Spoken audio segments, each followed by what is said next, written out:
So in the world of data, we talk a lot about scalability. We want to scale up the size of our data sets, and we want to scale up the speed for collecting and querying those data sets.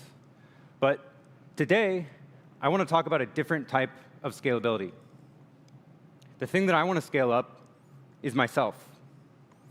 And in particular, I want to scale up my personal capacity for collecting and managing and consuming new data sets into my workflow. And this is a challenge that I run into very frequently as a researcher at Paradigm. And so today, I want to talk to you about Absorb, which is the new tool that I've been working on to solve this problem. So this is our data reality in 2025. A few years ago, life was pretty simple. You could just run a single archive node and get most of your data from that. But these days, crypto data has exploded in complexity.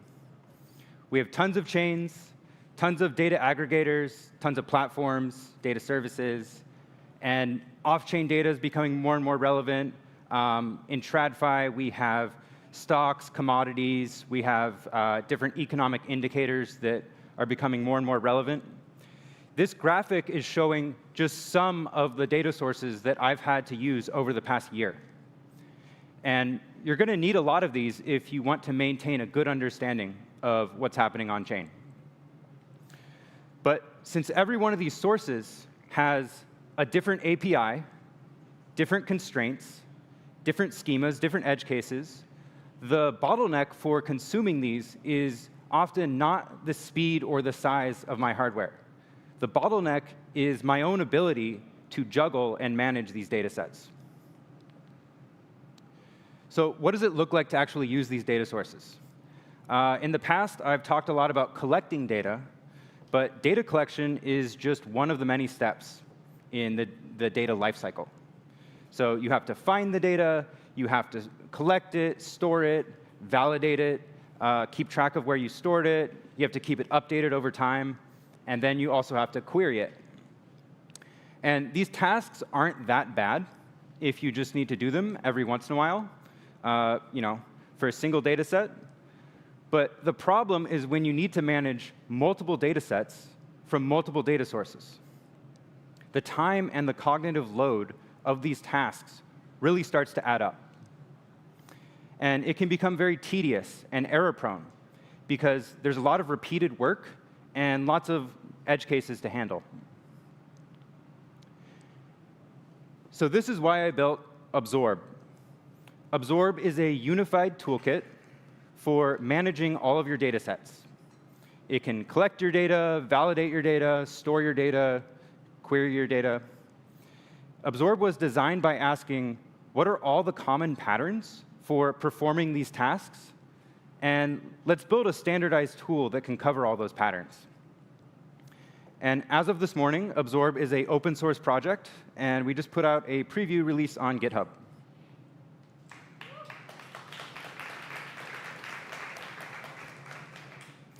So how does Absorb work? Absorb is composed of 3 pillars. First, there is a data catalog that contains millions of data sets from more than 20 different data sources. Absorb can collect any data from this catalog. The second pillar is a toolkit for performing all of those different data management tasks that I described a couple slides ago. And Absorb can perform almost every one of these tasks with a simple CLI command or a simple Python function call. And then the final pillar is a query engine that is super efficient and has super polished UX. Each of these pillars is somewhat simple in theory, but what's special is that they're all co-designed to work really well together. And a big goal is developing synergy between these pillars to create sort of the ultimate system for juggling and managing a large number of data sets with minimal cognitive overhead. So going one layer deeper into the architecture, here's a flowchart. Everything starts with the data catalog that defines the available data sets. And you can use the pre-made data sets, or you can also define your own custom data sets. Then Absorb has a command line interface and a Python interface that can be used to collect the data in that catalog and also manage it. And these can be collected directly to your local disk, or they can be collected to cloud buckets. And instead of using a database, each data set is stored as a series of Parquet files. This has a ton of advantages for making the system more simple and robust and efficient. And in case you haven't heard of it, Parquet is a common file format for storing tables of data. And it's basically a much better version of CSV, where the data is natively compressed, but it's also queryable, and you can do partial reads of it extremely efficiently. So Absorb provides a really powerful interface for querying these Parquet files from Python. But alternatively, these files can also be ingested by tons of different tools in the data ecosystem, because Parquet is a common open standard. So let's talk about the data catalog. Absorb can pull data from almost any source that is relevant to crypto. This includes any table or query on Dune or Allium. This includes data aggregators like DeFi Llama and CoinGecko. This includes any raw data set collected by Cryo. And this includes TradFi data sets, like data from the Federal Reserve or various stock exchanges. Absorb takes the API from each of these sources and transforms them into simple flat tables. And by making these sources accessible in a single interface, Absorb scales up your personal ability to consume data. So the next thing to talk about is Absorb's data management capabilities. And to demonstrate these, let's imagine that we want to analyze stablecoins. We want to compare the total supply of stablecoins to the total US money supply, along with some other economic indicators. So let's walk through each step of the data lifecycle with Absorb. So we'll start off with the command line interface, which you can access by typing ABS in the terminal. And it has a bunch of subcommands. We'll cover a few of those subcommands. So the very first thing we can do is type ABS ls. And that will print out some of the data sets that are available in the catalog. And it can display this in a few different ways, but by default, it's just showing one line per data source, along with some of the tables from that data source. And from this list, we are going to use the Fred M2 dataset. M2 is one of the most common measures of the US money supply. And this data is sourced from Fred, which is the Federal Reserve's economic database. Fred tracks more than 800,000 economic metrics, and Absorb can collect all of them. So if we go to the Fred website, they have this graph of M2 over time.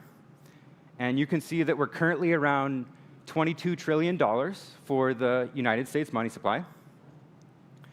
And in our analysis, we basically just want the data in this graph. But we don't want to be burdened by things like figuring out the horrible Fred API, or remembering where we stored the data, or keeping the data set updated over time. We just want the data. So instead, let's go back to the command line interface, and let's learn a little bit about the Fred M2 dataset. We just type ABS info, fred.m2, and that tells us a few different things. So we get some metadata, we get the URL to the web page I just showed you, and it also shows us a schema that shows the structure of the data. You can see that it has 4 columns, timestamp, raw value, value, and metric, along with the data type for each column. And then at the very bottom, it tells us that this is not a data set that we have collected yet. But if we had collected it, it would tell us things like the size on disk, the number of rows, and the last time that it was updated. So I think we're ready to collect the data. We do this by just typing ABS collect and the name of the data set. And for a lot of these data sets, they aren't very big. It takes longer to type out the command than it will to collect the actual data. And this just reiterates that oftentimes the challenge is not scaling our systems to handle massive data sets. The challenge is scaling up ourselves to consume these data sets more efficiently. So the collect command, it has a bunch of different features. For example, if you run the command multiple times, it will see, oh, the data's already been collected. I don't need to collect it again. Or, oh, since the last time I collected the data, there's only been a small update. So I'll just collect the small update. And you can also manually specify any time range or block range that you care about. So let's take a peek at the data that we just collected. We can do this by typing ABS preview and the name of the data set. And this shows us what the first few rows look like. You can see that there are 4 columns, as expected. And we can see that the total US money supply was only $286 billion back in 1959. And we can generate these previews extremely quickly thanks to Parquet. Even if the data set is hundreds of gigabytes in size, these previews take less than 100 milliseconds. Again, a lot faster than it takes to even type out the command. So the collect command gave us a copy of the data set stored locally on disk. But maybe we want to store our data sets in a cloud bucket.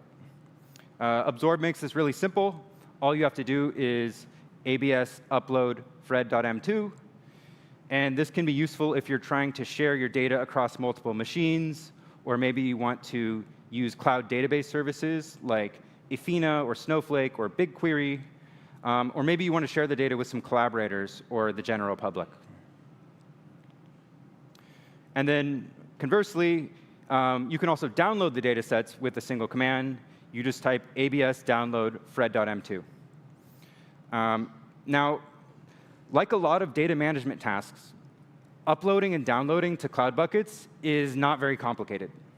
However, when you have to perform lots of other tasks for lots of other data sets, all that time and cognitive overhead really starts to add up. So Absorb streamlines all that and gives you a simple, unified interface for all your data sets. Now, to actually query the data, let's switch over to the Python interface. The Python interface has all of the functionality of the CLI, except Python is more programmable, especially if you want to perform complex transformations on the data. So to query our data set, we type import absorb, and we pass the name of the data set to the query function. And this loads the data into a polars data frame. And if you aren't familiar with polars, you should really check it out.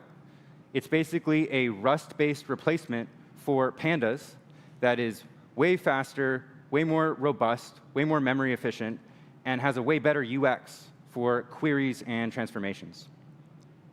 And under the hood, Absorb uses polars for many different operations. The query function uses lazy loading, partial reads, and a bunch of other tricks to make these execute extremely efficiently. So let's imagine that your data set is hundreds of gigabytes across thousands of Parquet files. Executing a query might require only touching a small number of those files, or maybe a small bit of each file.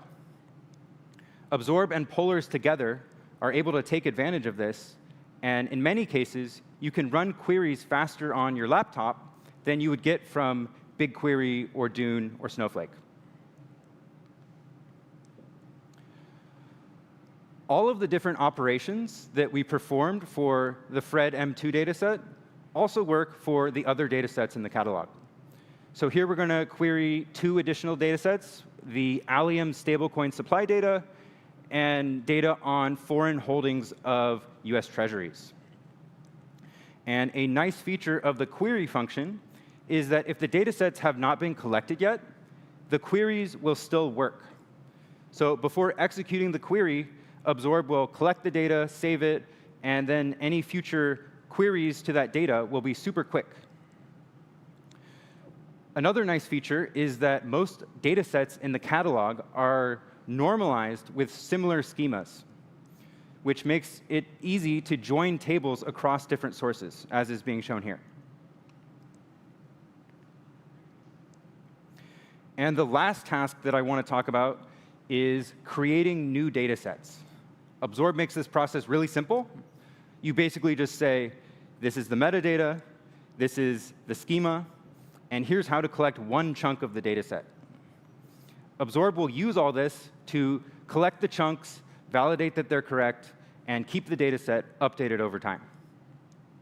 And the data can be sourced from anywhere you want, including web APIs, including other Absorb data sets. So for example, you can use this to convert a bunch of REST API endpoints into a series of nice flat tables. And there are a lot of options that I'm not showing here, but they basically give enough flexibility to cover all of the weird edge cases that appear throughout the data catalog. So that's a mini overview of how to use Absorb. I think it'd be helpful now to compare Absorb to some of the more traditional crypto data tools. The first category of data tool is data platforms, like Dune or Allium or BigQuery. These are paid platforms. They have lots of curated crypto data sets. They run queries using SQL.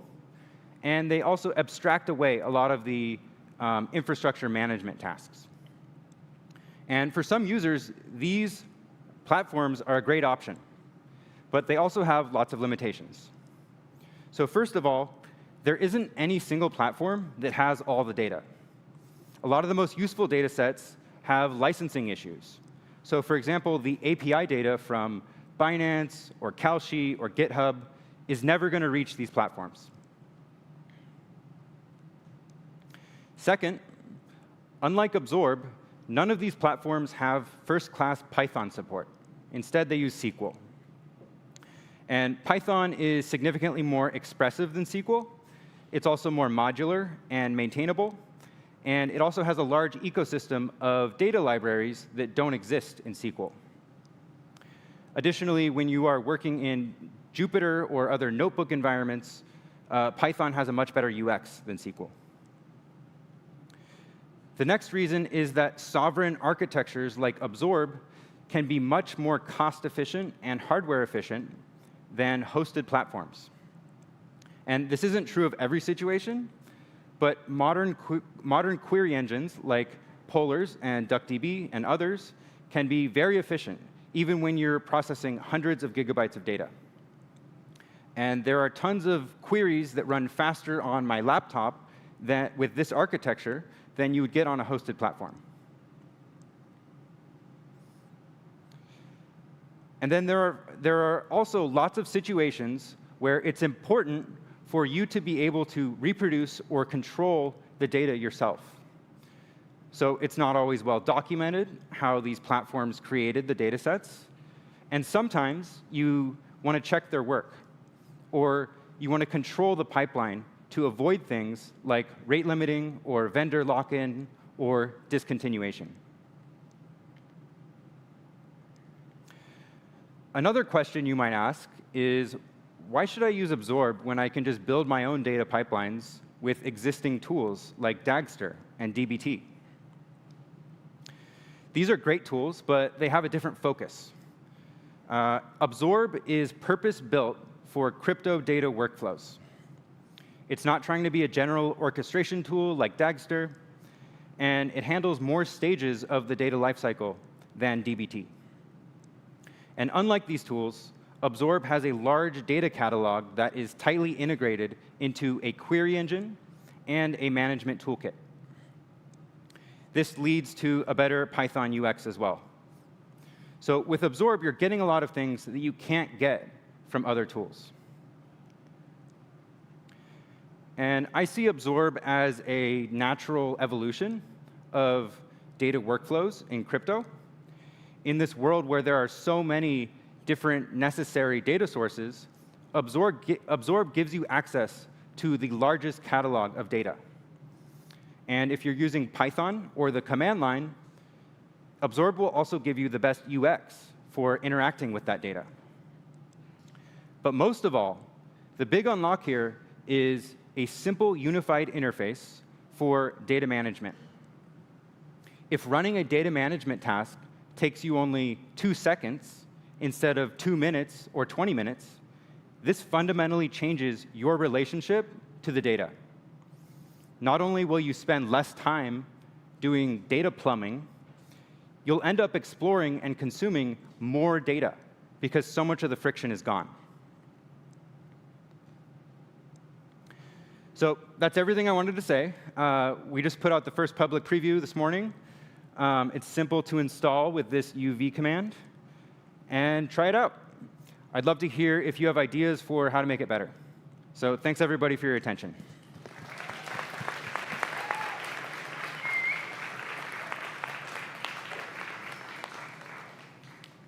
Let's do 2 questions, and then off to lunch.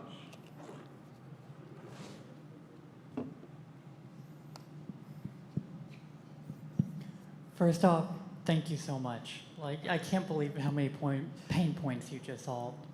But I was wondering, one thing that did seem missing from your presentation is how do you handle auth for all of this stuff? Like, what happens if you try to query a data set and you don't have an API key set up?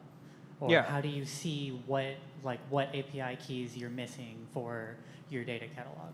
Yeah, so the way that Absorb handles this is that when you're creating a data set, you specify the auth that you need, whether it be like environmental variables that hold API keys, or you need to validate that some library is installed. Absorb has metadata fields that track all these things. And if you try to collect the data set without those things being set up, it will tell you exactly what's wrong and prompt you to be like, hey, fix it. We need a key for this. Like, go get the key. Yeah, thanks a lot, Storm. I'm curious if there's any magic or anything special you're doing on the connector side. Like, you have CoinGecko up there, you have L2B, which is like not supposed to, well, they say there's no warranty. Like, how do you handle the brittleness of some of these APIs?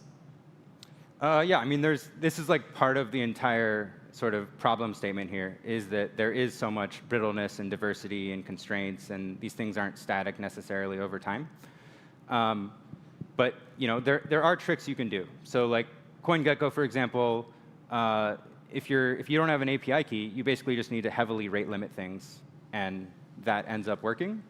L2B, their API is like, yeah, it doesn't come with guarantees, but it just reflects what is the current schema for that API. And presumably these are things that you can set up the proper tests to make sure, like, oh, well, this is breaking now. Let's update the schema as needed. And there's also a versioning system built in where it'll tell you if the schema is outdated from a different version. Thank you, Storm.